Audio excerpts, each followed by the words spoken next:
السلام علیکم ناظرین، اس وقت میں موجود ہوں سٹی کوٹ کراچی میں۔ آج تقریباً 11 بجے سے شروع ہونے والی سماعت کمسن بچی کے مبینہ اغوا کیس میں نامزد گرفتار مرکزی ملزم کی درخواست ضمانت پر سماعت ہوئی، اور ساتھ ہی ساتھ دو اہم درخواستیں تھیں۔ وہ یہ کہ مرکزی ملزم جو ہے ظہیر، ان کی جانب سے مخبر سے ملنے کی درخواست دائر کی گئی تھی، اس پر بھی سماعت ہوئی، اور 164 بیان ریکارڈ کرنے سے متعلق بھی درخواست پر سماعت ہوئی۔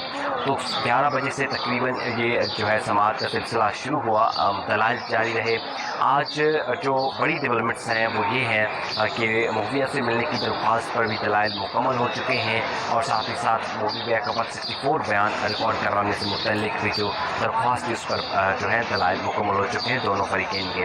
لیکن جو ملزم ظہیر اور شبیر نے اپنی ضمانت کے لیے درخواست دائر کی ہے، اس پر ملزم کے وکلاء کی جانب سے دلائل مکمل ہو چکے ہیں۔ اب ان درخواستوں کی جو مزید سماعت ہے وہ جمعے کے روز ہوگی۔ اب دونوں جو درخواستوں پر دلائل مکمل ہوئے، جس میں ایک ملنے کی اور ایک 164 کی، ہو سکتا ہے ان کا فیصلہ کل پرسوں آ جائے، چونکہ دلائل مکمل ہو چکے ہیں۔ لیکن جو دونوں ملزمان کی جانب سے جو ضمانت کی درخواست دائر کی، اس پر سماعت اب جو ہے جمعے کے روز ہوگی۔ لیکن اس کیس میں ایک بڑی ڈیولپمنٹ یہ سامنے آئی ہے، ایک نئی چیز یہ سامنے آئی ہے کہ ملزم کے ایک وکیل کی، ایک جونیئر کی جانب سے دوران سماعت جب دلائل دیے جا رہے تھے مدعی مقدمہ کے وکیل جبران ناصر کی جانب سے، تو وہ ایک فون کال جو ہے وہ کال کسی کو ملا کر وہاں پر رکھا گیا، اور اطلاع ہمیں یہ مل رہی ہے کہ کسی کو وہ تمام دلائل جو ہیں وہ سنائے جا رہے تھے، اور یہ اس کیس میں بڑا انکشاف ہے۔ ویسے ہی ہوتا یہ ہے کہ کورٹ میں جہاں میڈیا پر جو ہے داخلے پر پابندی ہے پرائیویسی کے حوالے سے، جہاں پر صحافیوں کو اندر نہیں چھوڑا جا رہا، وہاں پر کال لگا کر کسی کو دلائل سنانا یہ بڑی حیرت کی بات ہے۔ اور ساتھ ہی ساتھ جو مدعی کے وکیل، ان کا یہ کہنا ہے ہم نے موبائل پکڑ کر عدالت کے روبرو رکھا، اور جس پر عدالت نے کہا کہ آج کے بعد یہاں پر جو ہے ایسی حرکت کوئی نہیں کرے گا۔ یہ اطلاعات سامنے آ رہی ہیں۔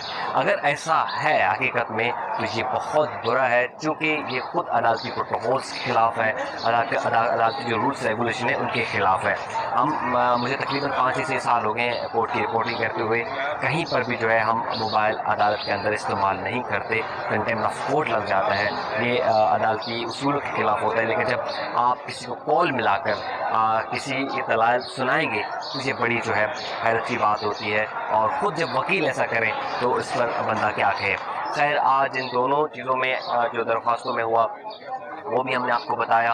اب جمعے کے روز دیکھتے ہیں کہ مزید کیا دلائل دیے جاتے ہیں۔ جبران ناصر نے ان 2 درخواستوں میں جو اپنے دلائل دیے، ان کا یہ کہنا ہے کہ مغویہ کا 164 بیان آلریڈی ریکارڈ ہو چکا ہے، مزید جو ہے بیان ریکارڈ کرنے کی کوئی ضرورت نہیں ہے۔ جبکہ ملنے سے متعلق درخواست پر ان کا یہ دلائل ہے کہ چونکہ بچی جو ہے شیلٹر ہوم ہے، ایج ڈکلیئر ہو چکی ہے نیر اباؤٹ 15، تو اس کیس میں جب ملزم ڈکلیئر ہو چکا ہے، مطلب وہ ان کی ضمانت ریجیکٹ ہے، وہ جیل میں ہے، تو ملاقات کیسے کی جا سکتی ہے۔